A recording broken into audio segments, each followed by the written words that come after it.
personality that, oh, got a message. Do you have a personality that can adapt to and enjoy change? Are you flexible? Is it easy for you to adjust to change? Or think about how you handle maybe unexpected situations. COVID-19 was actually a perfect example of that. A lot of businesses never saw that coming, but were heavily affected by it. And so they definitely had to adapt to the new norm. Are you financially ready? Have you analyzed your startup cost? Have you developed a budget for yourself? Is your credit in good standing? All of those questions are things that you should be answering, especially if you're considering loan or grant options. Are you perseverant with a strong self-discipline? How do you move forward? Despite difficulty and opposition, will you keep trying and working hard? And lastly, how, are you getting things done on time? Like how's your time management? Are you a procrastinator? How do you prioritize things? All different things to consider. Requirements for success is, does your business idea address an underserved need? Does the business serve an existing market in which demand exceeds supply? And does the business have a significant advantage over competitors? That can be in terms of price, of location, and emergent technologies. All of this essentially asks one big question, which is, what value are you providing to people and why should they buy your product or service as opposed to your competitors? Major flaws or things that people tend to overlook are capital requirements for entry or continued operation excessive. Are there factors that would make financing hard to obtain? Again, this goes back to personal credits, things that you currently already are loaning. Are there potential detrimental environmental effects? When we talk about environmental effects, we talk about things that affect general health. So, air, pollution, chemicals. And then are there loaning and licensing requirements? Typically, most people will look at, classifications, general districts, and compliance with parking and buildings. So now we're getting into the business plan. What you should include in a business plan. The first one is an executive summary. A lot of the times we recommend that you write this last once you kind of brainstorm through everything else, but it essentially is a brief description of who you are, what you offer, what products and services you have, what distinguishes you from others. This is where you get an opportunity to really sell yourself. A lot of people include their history here, their mission and purpose, a vision for the future. It's not supposed to be entirely too long, but it should be, concise and powerful. The second thing that you should include is details on products and services. So what are you selling? What service are you providing to others? As well as your objectives. What are your short and long-term objectives? So what would you like to accomplish within your first year? What would you like to accomplish within your first 3 years?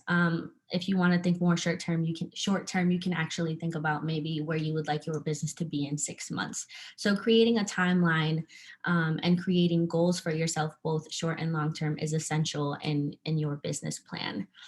It's very important for you to highlight your market and not only look at your customers and who you're selling to, but also your competitors, because you obviously want to know their strengths and weaknesses, what's working for them, what's not working for them. You can both benefit and learn from your competitors and analyzing them. You also want to look at opportunities within your market, as well as the risks. So just knowing your market as a whole is essential in not only promoting your product, but also in making sure that you're successful in your market. Which leads us to our next topic, marketing and sales plan. So who are your customers and how will you find them? The SBDC actually writes several blogs. We have a few on our website that you guys can check out. And I actually just talked about who your customers are and how you will find them. A perfect product can exist and it will simply fail simply because you don't promote it to the right people. Okay, getting a product in front of a customer is easy, but getting it in front of the right one is a little bit more difficult. So promotion, developing a marketing strategy is detrimental to your business. Operations, so highlights or unique aspects, valuable characteristics about yourself, your staff, how your business operates. Again, what makes you different? Why should people want to go to your business as opposed to others? And then lastly, we're talking about revenues, cost, and financing. So projected income and expenses. What are your general startup costs? What costs do you think you will incur within your first few years of operation? How will you fund these costs? Are you seeking a loan? Are you going to a bank? How much funding do you need and how will it be used? So creating a budget in terms of everything that you will incur is also very important and something that you should keep in mind. Sources of funding. So there's several. Personal savings and home equity. We see a lot of people, especially with smaller amounts, who will simply fund their project or their venture themselves. Friends and family, people who strongly believe in your dream and who want to buy into it. A very common one is obviously loans through banks, microlenders, or government guaranteed, as well as private and angel investors, and then venture capital firms. Grants are also something that we've seen. We saw a ton of aid come in through COVID. And then lastly, there is crowdfunding. So there are two main benefits to writing and updating your business plan. One, it's your playbook. Again, it's your opportunity to sell yourself, and a business plan will essentially be required by anyone who is a potential source of funding. Something that I always tell clients when I'm working with them is that I think a business plan is beneficial because it simply highlights areas of concern. There are certain parts of the business plan that people have no problem filling out. And then there are others where they really have to think about it or they kind of struggle with that specific portion. And that's an area of concern. That's where we come in, and that it makes it somewhat easier for me because if I see that you're struggling with a marketing portion, then I know who to connect you or what we should focus on for the next few weeks, months. If I see that financially you're kind of struggling or you're not sure what your expenses are, then I know, okay, maybe you should have a conversation with this consultant on our team. So it definitely highlights areas of concern for us. And those are the areas that we will most focus on or that I will provide the most resources for. Now we're simply going to talk about selecting the right business entity for your business. Do you think you will be a sole proprietorship, an LLC, an S Corp, a C Corp, a partnership? Deciding what you will be is obviously important, and we have tons of resources in terms of how to apply for each, as well as securing your domain name, having a virtual footprint, having yourself exist online. Everything is virtual now. So looking for a web host, we tend to see GoDaddy and Wix, and then creating a logo as well as all social media accounts. Choosing your social media accounts is a different conversation in itself because depending on your product and service, it may make more sense for you to focus entirely on Facebook, or you may get the most views on Instagram. So depending on what you're selling will ultimately determine the social media accounts and how much time you should be spending on each. But it is very important for you guys to be consistent on whichever social media account you choose. As far as registering for taxes, obviously applying for your EIN is very important, especially if you're selling physical products. You have to apply for an Illinois sales tax. And if you have employees under you, then there is an employer tax. Once you do have an EIN, then that kind of opens the conversation to creating a business account, creating some type of credit account for your business. It is so incredibly important for you to keep your business and your personal accounts separate. So that is essential for every business, but obviously you do have to have an EIN number before you open one. And then setting up your account, making sure that you have the right software and hardware for your businesses, as well as obtaining permits and license. That way that you are complying with federal, state, and local government regulations. Business First is is kind of a partnership that we have.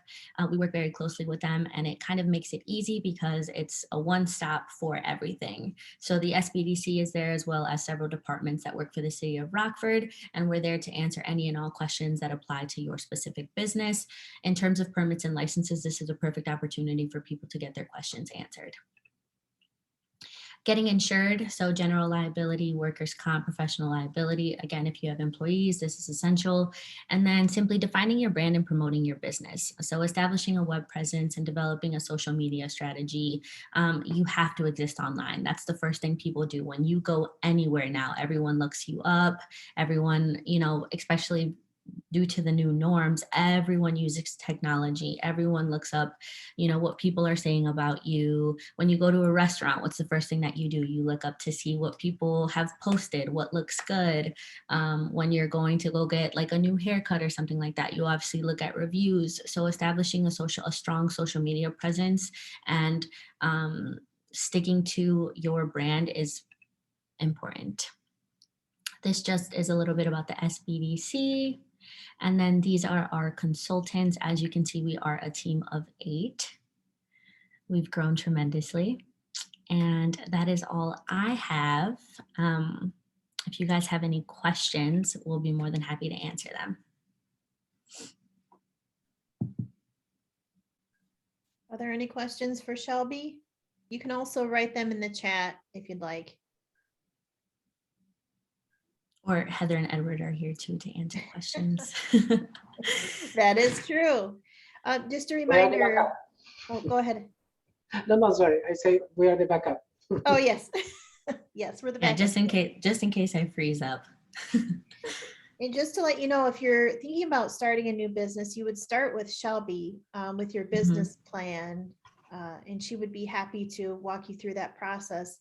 And then, of course, depending on your needs, then as she mentioned, she would connect you with a consultant based on their various expertise. And we have a question in the chat. Can we get copies of the slides? Sure. Yes. Yes. That's why it's really important. That's why we ask for the contact information, because if anyone want to follow up after the presentation, get a copy of the slides, so probably the information triggers some questions, please feel free to contact us, that we will love the idea to assist in you. And just remember that all the services that the SBDC provide are free of charge. Every year that you pay your taxes, you're funding this operation. So please feel free to use our services all the time that you need in every stage. The SBDC always is trying to, we are not a one-time sell. We try to develop a relationship with our clients in every stage of their journey, because a startup business is a journey, that begins with a business plan and all the things that came after that. So please feel free to contact us for every stage of your business. And also something that we do is that we can work with you in an annual plans based on quarterly evaluations. That is a business assessment center. Is a new service that we provide to our clients, that basically what allow us is to review your business from different angles, from the digital marketing point of view with Heather, from the technological point of view with Mike Rogers, from the HR view with Mike Mastroianni. As you can see in our team, we got 8 people with different expertises. So please feel free to contact us, and don't be afraid to start. I know that by my own experience, that the startup business could be kind of complicated if you don't have a helping hand. So look at us as like that helping hand. So we are here to assist you.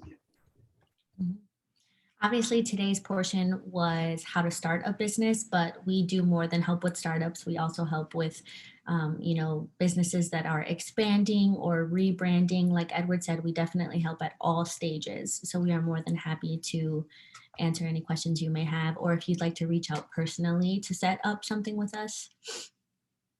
Also, I just want to share and take the opportunity that in the SBDC, we are aware how important is skill up everyone to be competitive in this new global economy.